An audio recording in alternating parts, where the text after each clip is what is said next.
Welcome to Pretty Privilege Volume 2. You guys asked for it, so I'm delivering. So today we're going to be talking about tears. I'm not talking about tears. We're talking about tears of beauty. Which one are you in? Stay tuned.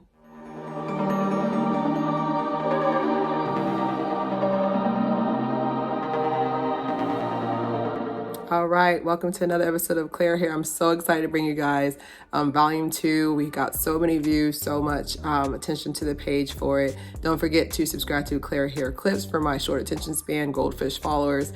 But today we are talking about tears. So tears is basically T-I-E-R. Basically their difference. They're levels of beauty that I can say, in my opinion, exist. I'm just putting into words what you guys have already known.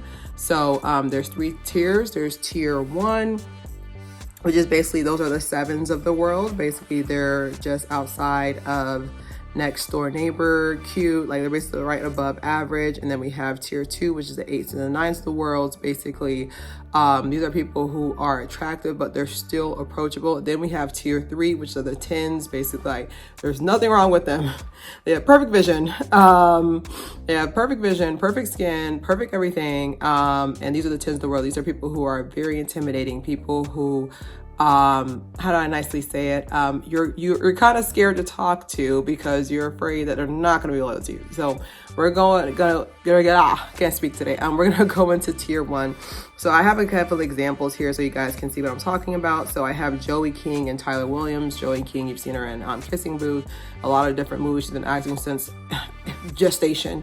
And then we have Tyler Williams from Everybody Hates Chris. Now he is on Abbott Elementary. These two are what I would say, I want to do a boy and a girl, so you know I'm not biased. These two are what I would consider, they would be tier 1. Basically, they're like that next door neighbor, but they really attractive that you have a cute little crush on. Like, so I have on here traits: attractive, approachable, and still gives you butterflies when you first see them. So these are people who I would say on average people are more comfortable marrying. And do not come for me. Do not come for me, because y'all are the ones who made this phrase that if you want a good wife, never make a beautiful woman your wife for life. I don't know, child. I don't know. But on average, most people marry 7s. So 7s are people who, not saying that if you're attractive, you're not gonna get married. Come on now, stay with me now. Stay with me. But 7s are basically, they're the next door neighbor cute. Like, they're attractive enough that you're just like, yeah, damn, like that's my person. But they're not too intimidating attractive to where now you start sensing disloyalty. Not saying that people who aren't attractive don't cheat, because they cheat. If you are a human, you have hormones and you have, you know, things down there, you are going to cheat regardless. I can definitely say that. Like, these are people who, like, who else can I think of? Maybe Jonathan Taylor Thomas. Another guy who I would consider next door neighbor cute would be, what's his name? Zach, not Galifianakis. The other one, Seth Rogen. Like, Seth Rogen would be, I would consider him a 7. Like, he would be tier 1. Like, he can make you laugh. He's a cutie patootie. I don't know how to describe it, but he's cute, but it's not anything that's like intimidating. Like, okay, I don't know if this person is going to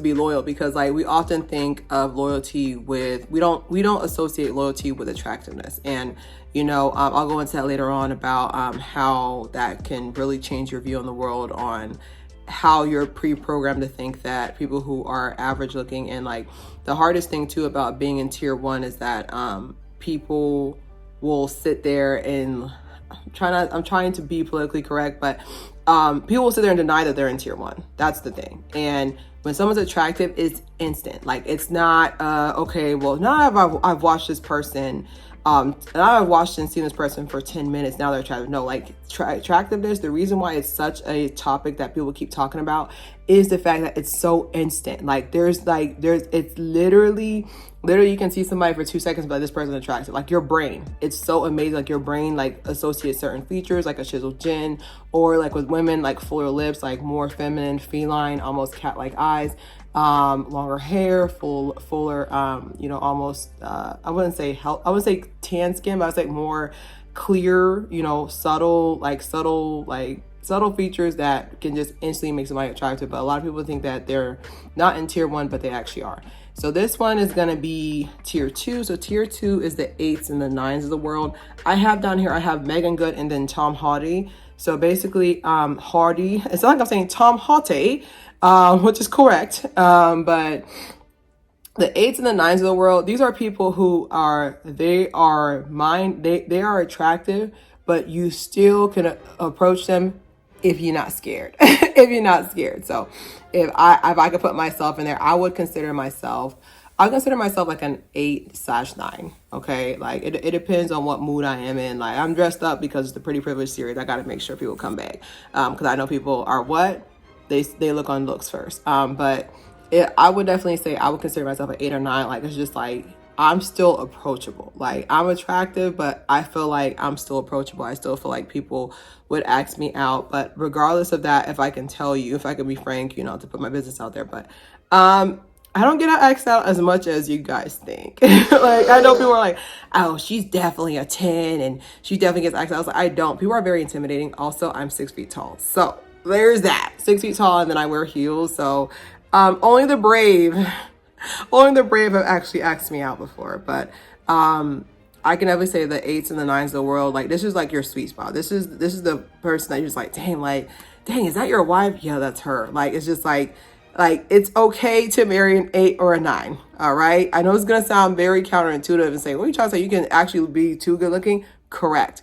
But it's okay to marry an 8 or 9 because it's just like, yeah, you start questioning if this person's going to be loyal to you, because like I said, we're only as loyal as our options, because everybody sits there and they're just like, oh my God, it doesn't matter what happens, I'll always be loyal to my partner, which, the 10 of you, commendable to the 10 of you. But if you become a celebrity, if you start getting money, like not saying that your character is going to change, but you have more options now. It's a completely different thing when your next door neighbor is hitting on you versus, who do y'all like now? Hadid character, Bella Hadid. Yeah, so like someone like Bella Hadid is hitting on you, or like somebody like who y'all find attractive. Or like it's different when you're just like, oh, I'll be loyal to my husband, and then you have someone like Buddy, Michael Ealy. I don't know who you guys find attractive. It's very like based on who you guys, whatever. But it's different when that type of person's hitting on you compared to your average person. So everybody's only as loyal as their options. But I do feel like in the 8/9 character is a nice sweet spot, because if they do decide to clean up, they can automatically get boosted into a 10. But it's just 8 or 9 is usually where people like to say, like this is like marriageable. Like 8 to 9 is still marriage material. I feel like a lot of people like getting into this area because like you want to have something attractive to look at. You want to be married to somebody who you deem attractive. So a lot of people marry 8s or 9s too. I feel like tier 1 has more people getting married, and I know it does sound pretty shallow, but I'm telling you from what I've seen, and I have empirical data to back it up. The internet. Okay, the internet just showing you. But just on average, like 8 or 9 is usually 8 or 9 is pretty good, because it's just like, this is safe. This is like this person, yes, this person's very attractive. Yes, when you walk places, like they garner attention, but you don't have to really worry about too much with this person.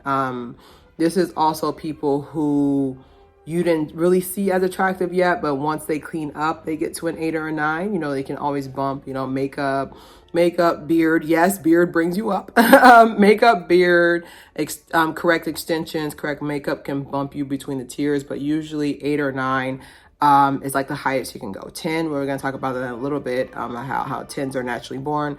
But like I said, 8 or 9 is a sweet spot. I feel like people want to sit here and try to act like it's not real, but everybody does have a rating system in their head of like, when they see somebody, what number is this person? I'm pretty sure you guys rated me before you even saw this video. You probably saw the thumbnail, or you saw my channel and was like, like in your head, like, what do I rate Claire as? And I don't take it personal. Like I said, beauty is the mind of the beholder, also in what's your preference and what you've been brought up around. Me, as you'll see with my examples, I like everybody. I feel like everybody's attractive. I haven't seen one race that's not attractive. But I feel like, I don't know how to describe it, but like it's really based on what you think, what you think, what you think is attractive, what features you find attractive. Like me, like I really do tend to like people who kind of look like me, low-key, not race-wise. Like If you have like more like, you know, almond eyes, fuller lips, like that will automatically make me attracted to a person because it kind of reminds me of myself. So we're going to get to the 10s at the 10-minute mark. Ooh, at 8. So the 10s I have, these are Lucy Lou. If you don't know who that is, get off my channel. And then we have Michel Morone. Basically, he's from 365 DNI. Watching on Netflix when I was your parent. Basically, he's like an Italian, like when I think of Italian stallion, that's who I think of. These are people who I have on here. They're uncomfortably attractive and you question their loyalty. And if they have interest in you, you think it's a joke. So for example, Lucy Lou is just breathtaking. But she's very stunning. So it's just kind of like, why would you be interested in me? Like man or woman, you know, man or woman. And then Michel Morone, I feel like I'm saying his name wrong. Correct me in the comments about the pronunciation. Him as well. I feel like he is another person that like, he's uncomfortably good looking. Like, it's kind of like, is there something wrong at your house that you want to tell the class? Like, something's got to be wrong with this person, okay? He's got to be missing, like, a screw or something.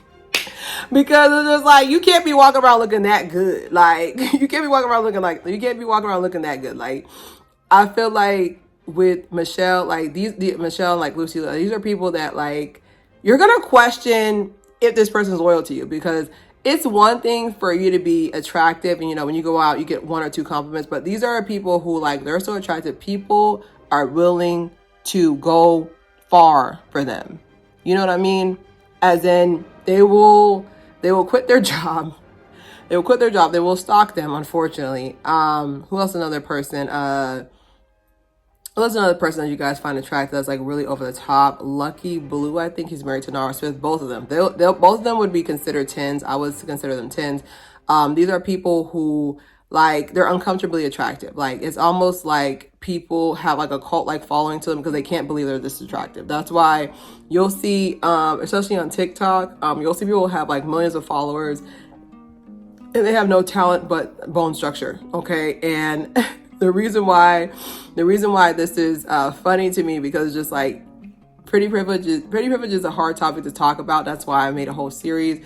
Because there's no way to nicely say you're not a 10. There's no way to nicely say it, because 10s are people who they were born attractive. Like, these are people who were already, like, their fate was already decided before they were born. Okay. And I know people, there's surgery, there's makeup, and yes, beard can maybe push you to the bot, like a 9.5, but like the 10s of the world, you can go back to baby pictures and these people are gorgeous. Adriana Lima, Candice Swanepoel, Naomi Campbell, like, these are people who, like, they've been attractive forever. Like, it wasn't like an ugly duckling to swan level.